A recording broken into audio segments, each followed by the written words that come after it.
பிதா சுதன் பரிசுத்த ஆவியின் பேராலே ஆமேன். விடுதலை பயணம் புத்தகத்தில் இருந்து வாசகம். அதிகாரம் 14, இறை வார்த்தை 13. மோசே மக்களை நோக்கி, அஞ்சாதீர்கள், நிலை குலையாதீர்கள். இன்று ஆண்டவர் தாமே உங்களுக்காக ஆற்றும் விடுதலை செயலை பாருங்கள். இன்று நீங்கள் காணும் எகிப்தியரை இனிமேல் என்றுமே காண போவது இல்லை. ஆண்டவரின் அருள்வாக்கு. இறைவா உமக்கு நன்றி. கிறிஸ்துவுக்குள் பிரியமான என் அன்பு சகோதர சகோதரிகளே, இந்த அருமையான காலை பொழுதிலே நாம் அனைவரும் நற்கருணை நாதரை தேடி வந்திருக்கின்றோம். யார் யாரெல்லாம் காலை பொழுதில் எழுந்து தன்னுடைய மொபைல் போனை பார்க்காதபடி ஆண்டவருக்கு நன்றி செலுத்த எழுந்து நீங்கள் ஜெபிக்கிறீர்களோ, உங்களுடைய ஜெபம் விண்ணகத்தை எட்டும். உங்களுடைய ஜெபத்தை கேட்டு ஆண்டவர் உங்களுக்கு பதில் கொடுப்பார். நீங்கள் எப்படிப்பட்டவர்களாக இருந்தாலும் அதிகாலையிலே ஜெபிக்கக்கூடிய அந்த செயலை நீங்கள் துரிதப்படுத்தும் பொழுது, ஒவ்வொரு நாளும் நீங்கள் இடைவிடாமல் ஜெபிக்கும் பொழுது ஆண்டவர் உங்களுடைய ஜெபத்தை கேட்பார்.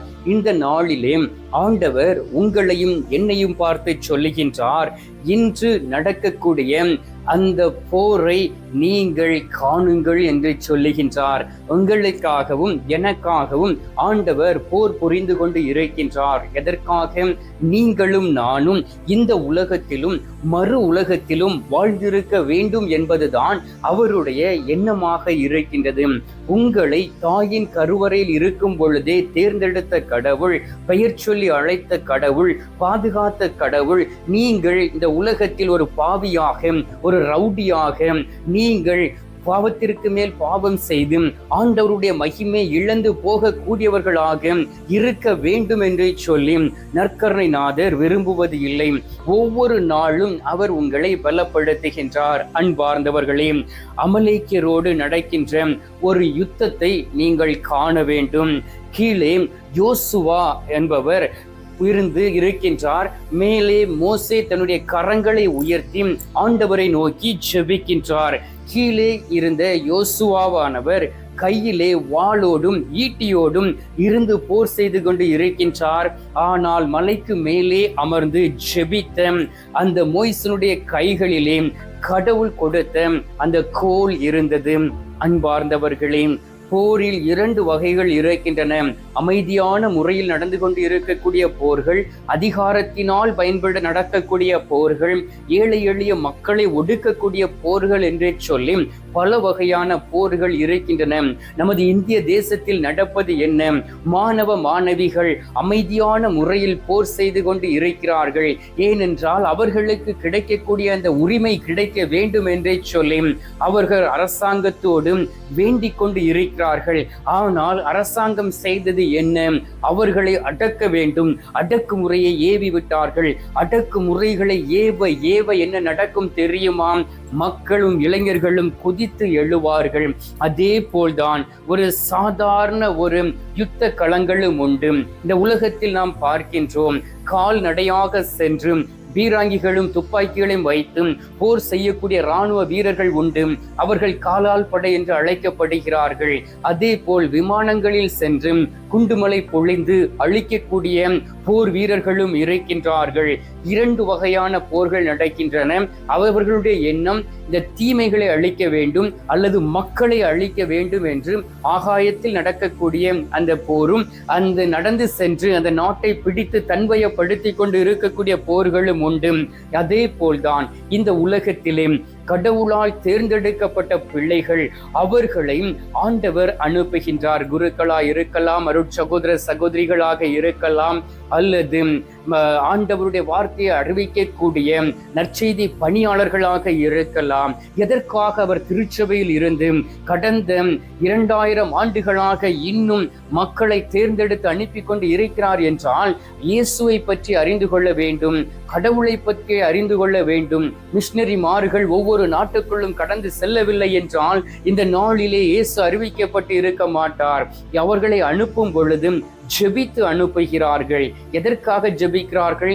சாத்தானுடைய வழியில் சென்றுவிடக் கூடாது, அவர்களும் ஒரு ஜெப வீரர்களாக இருக்க வேண்டும் என்று சொல்லி. அன்பார்ந்தவர்களே, ஒருவேளை நீங்கள் தியானங்களுக்கு சென்றிருக்கலாம், நீங்கள் போட்டா ரிட்ரீட் சென்டருக்கு சென்றிருக்கலாம். அங்கே குருவானவர் பிரசங்கம் செய்து கொண்டு இருக்கிறார் என்றால் அவருக்கு பின்பாக இருந்து அநேக பேர் ஜெபித்து கொண்டு இருப்பார்கள், ஜெப வீரர்கள் நிற்பார்கள். ஏனென்றால் அவர் அந்த சாத்தான் விழ வைத்து விடக் கூடாது என்பதற்காக, அற்புதங்கள் நடப்பதற்கு மட்டுமல்ல, அவர்கள் விடுதலை அடைய வேண்டும், மக்கள் விடுதலை பெற வேண்டும் என்பதற்காக அந்த போதகருக்காக, குருக்களுக்காக ஜெபித்து கொண்டு இருப்பார்கள். யோசித்து பாருங்கள், நீங்கள் வாழக்கூடிய இடத்திலே மிஷனரிமார்கள் வரவில்லை என்றால் இந்த நாளிலே நீங்கள் அந்த இடத்திலே ஒரு பேகனாக, இயேசுவை அறியாதவர்களாக, மனிதனால் உருவாக்கப்பட்ட தெய்வங்களை வணங்கி கொண்டு உங்களுடைய ஆத்துமாவை அழித்து கொண்டு இருப்பீர்கள். எனவே தான் நம்முடைய வாழ்க்கையிலே ஜெபத்திற்கு முன்மாதிரி ஆண்டவராகிய இயேசு கிறிஸ்து மார்க்கு நற்செய்தி 1வது அதிகாரம் 35வது வார்த்தையை வாசித்து பாருங்கள். அதிகாலையிலே எழுந்து ஆண்டவர் ஜெபிப்பதற்காக ஒரு இடத்திற்கு சென்றார் என்றும், எதற்காக ஆண்டவராகிய இயேசு கிறிஸ்து ஜெபிக்க வேண்டும்? அவர் ஒரு முன்மாதிரியான ஒரு வாழ்க்கையை நமக்கு விட்டு சென்றார். அன்பார்ந்தவர்களே, நீங்களும் எந்த காரியத்தை செய்தாலும் அதில் போராட்டம் உண்டு என்பதை நீங்கள் அறிந்து கொள்ள வேண்டும், யுத்தம் உண்டு என்பதை புரிந்து கொள்ள வேண்டும், சண்டை சச்சரவுகள் உண்டு என்று நீங்கள் அறிந்து கொள்ள வேண்டும். இவை அனைத்தும் கொண்டு வருவது சாத்தானுடைய செயல். அப்படி என்றால் அந்த சண்டை சச்சரவுகளில் இருந்து நீங்கள் வெளியிலே வர வேண்டும், உங்களுக்கு பாதுகாப்பு வேண்டும் என்றால் நீங்கள் என்ன செய்ய வேண்டும்? ஜெப வீரர்களாக எழும்ப வேண்டும். ஜெபத்தில் நீங்கள் மற்றவர்களை நீங்கள் ஊக்குவிக்க வேண்டும், எல்லோரையும் ஜெபிப்பவர்களாக மாற்ற வேண்டும்.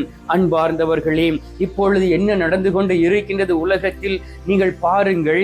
நான் ஒருவர் குருவானவராய் இருக்கிறார் என்றால் அவரும் ஜெபிப்பது இல்லை, மற்றவர்களையும் ஜெபிக்க வைப்பது இல்லை. சொல்லுவார்கள், பானையில் இருந்தால்தான் அகப்பையில் வரும் என்று. எனவே ஜெபிக்கக்கூடிய மக்களாய் இருக்கக்கூடிய நீங்கள் உங்களுடைய பங்கு தந்தைக்காக, திருச்சபைக்காக, அருட்சகோதர சகோதரிகளுக்காக நீங்கள் ஜெபிக்கும் பொழுதுதான் அவர்களும் ஜெப வீரர்களாக மாறுவார்கள். அன்பார்ந்தவர்களே, ஒரு அழகாக மிஷனரியாய் வந்த ஒருவர் சொல்லுகின்றார், நான் இப்பொழுது மிஷனரியாக நான் போகின்றேன், இந்த நாட்டிற்கு நான் போகின்றேன், அங்கே ஏராளமான தங்கங்களும் வைரங்களும் இருக்கின்றன, அந்த மக்கள் பள்ளத்தாக்கில் இருப்பதை நான் பார்க்க முடிகின்றது. அந்த தங்கங்களையும் வைரங்களையும் எடுப்பதற்கு நீங்கள் ஒரு கயிறை நீங்கள் அதற்குள் போட வேண்டும். அந்த சுரங்கத்திற்குள் பயணம் செய்பவன் நானாக இருப்பேன். நீங்கள் அந்த கயிறை போட்டக்கூடிய நேரத்திலே அந்த தங்கங்களையும் வைரங்களையும் வெளியிலே கொண்டு வர முடியும். அப்படி என்றால் அந்த கயிறாகிய அந்த ஜெபத்தை நீங்கள் விட்டுவிடக் கூடாது, நீங்கள் ஜெபிக்க வேண்டும் என்று சொல்லி அந்த போதகர் மக்களை ஊக்குவித்து விட்டு அந்த இடத்தை விட்டு சென்றார் மிஷனரியாக. அதே போல் இந்த நாளிலே இந்திய தேசத்திலே அநேக கிறிஸ்தவர்கள் இருக்கிறார்கள் என்றார், அது நம்முடைய பிரான்சிஸ் அசிசியாலும் தாமஸ் என்று சொல்லக்கூடிய ஆண்டவருடைய தூதருமாய் இருந்தவர் தான் அந்த ஆண்டவருடைய வார்த்தைகளை சுமந்து கொண்டு இந்திய தேசத்திற்குள் கடந்து வந்தார். அன்பார்ந்தவர்களே, இந்த நாளிலும் கூட ஆண்டவர் உங்களை பார்த்து சொல்லுகின்றார், எந்த சூழ்நிலையிலும் நீங்கள் நிலை குலைய வேண்டாம். நீங்கள் சந்திக்கக்கூடிய எதிரிகள் பிற மதத்தவர்களாக இருக்கலாம், இயேசுவை பின்பற்றாமல் இருக்கலாம், உங்களுக்கு தீமை செய்து கொண்டு இருக்கலாம், கோயில்களையும் சர்ச்சுகளையும் இடித்துக் கொண்டு இருக்கலாம். அவர்களை குறித்து நீங்கள் பயப்பட வேண்டிய அவசியமில்லை. உங்களுடைய முழங்கால் எனக்கு முன்பாக மடங்கும் பொழுதும் உண்மையிலே அந்த முழங்கால் யுத்தம் உங்களுக்கு வெற்றியை கொண்டு வரும். வாசித்து பாருங்கள், எசேக்கியேல் 22வது அதிகாரம் 30வது வார்த்தையிலே, நான் நாட்டை அழிக்காதபடிக்கு திறப்பிலே நிற்கவும் சுவரை அடைக்கத்தக்கதுமான ஒரு மனிதனை தேடினேன், ஒருவனை கூட நான் கண்டு கொள்ளவில்லை என்று ஆண்டவர் வருத்தத்தோடு சொல்லுகின்றார்.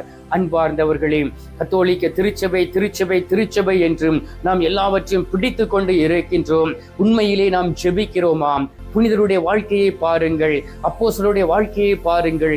ஜெபிக்கக்கூடிய ஜெப வீரர்களாக இருந்தார்கள். நீங்கள் ஜெபிக்காதபடி, இயேசுவோடு இருக்காதபடி, அற்புதங்களை மட்டும் தேடி அலையக்கூடியவர்களாக இருந்தால் ஒரு நாளும் நீங்கள் கடவுளை கண்டுகொள்ள முடியாது. பெயர் கிறிஸ்தவர்களாகத்தான் இருக்க முடியும். எனவே இன்றைக்கு ஆண்டவர் உங்களை பார்த்து சொல்லுகின்றார், என் மகனே மகளே, நீ திறப்பில் நின்று ஜெபிக்க மாட்டாயாம்? நான் உன்னை ஆசீர்வதிக்க தயாராக இருக்கின்றேன். இந்த உலகத்தில் வாழக்கூடிய 650 கோடி மக்களுக்காக நீங்கள் திறப்பில் நிற்க மாட்டீர்களாம்? மன்றாட மாட்டீர்களாம்? இயேசுனுடைய வார்த்தைகளை சுமந்து செல்ல மாட்டீர்களா என்று சொல்லி கேட்கின்றார். அட்லீஸ்ட் நீங்கள் ஒரு ஜெபமாலை ஒப்புக்கொடுங்கள், ஒரு அருளிறந்த மரியை ஒப்புக்கொடுத்து நம்முடைய பங்கில் இருக்கிறவர்கள் மனமாற வேண்டும், நம்முடைய கத்தோலிக்க கிறிஸ்தவர்கள் மனமாற வேண்டும், இந்த உலகத்தில் கிறிஸ்தவர்களாக இருக்கக்கூடிய போலி பாஸ்டர்கள் மனமாற வேண்டும் என்று சொல்லி ஆண்டவரிடம் ஜெபித்து பாருங்கள். ஆண்டவர் உங்களுடைய மன்றாட்டை கேட்பார். ஏனென்றால் இந்த நாளிலே மக்களுக்காக ஜெபிக்க ஆண்டவருக்கு முன்பாக நின்று ஜெபிக்க யாரும் இல்லை என்பதை தான் ஆண்டவர் சொல்லுகின்றார். மோசே ஜெபித்தார், அப்ரஹாம் சோதோம் கொமோராவுக்காக திறப்பில் நின்று ஜெபித்தார். ஆனால் லோத்து அவர் ஜெபிக்க தவறிவிட்டார். அன்பார்ந்தவர்களே, எனவே தான் அவருடைய தலைமுறை இல்லாமல் போயிற்று. அப்ரஹாமுடைய தலைமுறை இன்றும் வாழ்ந்து கொண்டு இருக்கின்றது. எனவே ஆண்டவருடைய கோபம் நமக்கு எதிராக வருவதற்கு முன்பாக நாம் இந்த நாட்களிலே ஒரு போர் வீரராக மாறுவோம். இயேசுவோடு இணைந்திருந்து இந்த நாளிலே ஜெபிப்போம். ஆண்டவர் இந்த வாய்ப்பை நமக்கு கொடுத்திருக்கின்றார். கண்களை மூடி கரங்களை கும்பிட்டு சில மணி துளிகள் நாம் மன்றாடுவோமா? இப்பொழுது நாம் ஜெபிக்கலாம். எங்கள் பரலோக தந்தையே, இயேசு கிறிஸ்துவே, தூயனல் ஆவியே, தகப்பனே, இந்த அருமையான காலை பொழுதிற்காக உமக்கு நன்றி சொல்லி உம்மை துதிக்கிறோம் அப்பா. இந்த அருமையான நாளிலே நாங்கள் அனைவரும் உம்மை தேடி நாடி வந்திருக்கின்றோம். உமது பாதத்தில் அமர்ந்து சில மணி துளிகள் ஜெபிப்பதற்காக வந்திருக்கின்றோம். ஆண்டவரே, இந்த உலகம் நேரத்தை எங்களுக்கு தராதபடி அந்த நேரம் முழுவதையும் எங்களுடைய சொந்த செயல்களினால் நாங்கள் எடுத்துக்கொள்கின்றோம். அந்த நேரத்தை வீணாக்கி விடுகின்றோம். ஆனாலும் தகப்பனே, அதிகாலையிலே உமது திரு சமூகத்தில் அமர்ந்து ஜெபிக்க இந்த 10 நிமிடத்தை நீர் எங்களுக்கு தந்திருக்கின்றீர். ஆண்டவரே, இந்த நேரத்திலே உம்மை நாடி தேடி பிள்ளைகள் வந்திருக்கிறார்கள். திறப்பில் இன்று ஜெபிப்பதற்காக வந்திருக்கிறார்கள். நோயாளிகளுக்காக ஜெபிக்க வந்திருக்கிறார்கள். பாவிகளுக்காக ஜெபிக்க வந்திருக்கிறார்கள். திறப்பில் இன்று ஒவ்வொரு தேசத்தினுடைய அமைதிக்காக ஜெபிக்க வந்திருக்கிறார்கள். இந்திய தேசத்திற்காக ஜெபிக்க வந்திருக்கிறார்கள். ஒவ்வொரு பிள்ளைகளுடைய மன மாற்றத்திற்காக வந்திருக்கிறார்கள். பாவிகள் பாவத்தோடு இறந்து போய்விடாதபடி, இயேசுவை பற்றி அறியாதவர்கள் இயேசுவை பற்றி அறிந்து கொள்ளும்படியாக ஜெபிக்க வந்திருக்கிறார்கள். இயேசுவே, எல்லோரையும் நீர் ஆசீர்வதிப்பீராக, எல்லோரையும் பலப்படுத்துவீராக, எல்லோரையும் ரட்சித்துக் கொள்வீராக, பரிசுத்த ஆவியானுடைய நிறைவை கொடுப்பீராக, உன்னத பலத்தை தந்திட வேண்டுமாய் மை நோக்கி ஜெபிக்கிறேன் அப்பா. அப்ரஹாமை போல, மோய்சனை போல ஜெபிக்கக்கூடிய பிள்ளைகளாக மாற எங்களுக்கு பலத்தை தருவீராக. ஆண்டவரே, எங்களை தேடி வந்து ஒருவனையும் காணோம் என்று சொல்லிவிடாதபடி இருக்க நாங்கள் உம்மை நோக்கி இருக்கக்கூடிய அந்த வல்லமையும் பலத்தையும் தருவீராக. எல்லோரையும் ஆசீர்வதிக்கிறோம் அப்பா. எங்களுடைய வாழ்க்கையும் சோதோம் கொமோராவை போல மாறி விடாதபடி என் ஆண்டவருக்கு பிரியமான வாக்களிக்கப்பட்ட ஒரு தேசமாக எங்களுடைய வாழ்க்கை மாற உம்மை நோக்கி ஜெபிக்கிறேன் அப்பா. எல்லோரையும் ஆசீர்வதியும் பலப்படுத்தும், பலவீனங்களை எடுத்து மாற்றும். இந்த அருமையான நாளிலே நீர் எங்களுடைய ஜெபத்தை கேட்டிருப்பதற்காக உமக்கு நன்றி. ஜெபத்தை கேட்டு பதில் தந்திருப்பதற்காக உமக்கு ஸ்தோத்திரம், ஸ்தோத்திரம், ஸ்தோத்திரம். மீட்பெரும் இரட்சகருமான இயேசுவின் திருக்கரத்தில் ஒப்பு கொடுத்து எங்கள் பாதுகாவலராம் புனித சூசையப்பர் வழியாக ஜெபிக்கின்றோம். அன்பு தந்தையே, ஆமீன். பரலோகத்தில் இருக்கிற எங்கள் பிதாவே, உம்முடைய நாமம் அர்ச்சிக்கப்படுவதாக, உமது ராஜ்யம் அருக, உமது சித்தம் பரலோகத்தில் செய்யப்படுவது போல பூலோகத்திலும் செய்யப்படுவதாக. எங்கள் அனுதின உணவை எங்களுக்கு இன்று அளித்தருளும். எங்களுக்கு தீமை செய்கிறவர்களை நாங்கள் பொறுப்பது போல எங்கள் பாவங்களை பொறுத்தருளும். எங்களை சோதனை விளைவிடாதையும் தீமையில் இருந்து எங்களை ரட்சித்தருளும். ஆமீன். அருள் இறைந்த மரியே வாழ்க, கர்த்தர் உடனே பெண்களுக்குள் ஆசீர்வதிக்கப்பட்டவள் நீரே. உம்முடைய திரு வயிற்றின் கனியாகிய இயேசும் ஆசீர்வதிக்கப்பட்டவரே. அச்சிஷ்ட மரியே, சர்வேசுடைய மாதாவே, பாவிகளா இருக்கிற எங்களுக்காக இப்பொழுதும் எங்கள் மரண நேரத்திலும் வேண்டிக் கொள்ளும். ஆமேன். பிதாவுக்கும் சுதனுக்கும் பரிசுத்த ஆவிக்கும் மகிமை உண்டாவதாக. ஆதியில் இருந்தது போல இப்பொழுதும் எப்பொழுதும் என்றென்றும் இருப்பதாக. ஆமேன். அன்பார்ந்தவர்களே, நற்கருணை நாதரோடு நாம் இணைந்திருப்போம்.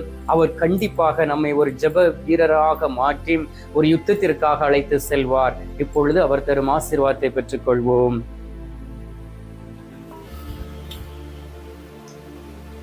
எல்லாம் அல்ல இறைவன், பிதா, சுதன், பரிசுத்த ஆவி உங்களை ஆசீர்வதிப்பாராக.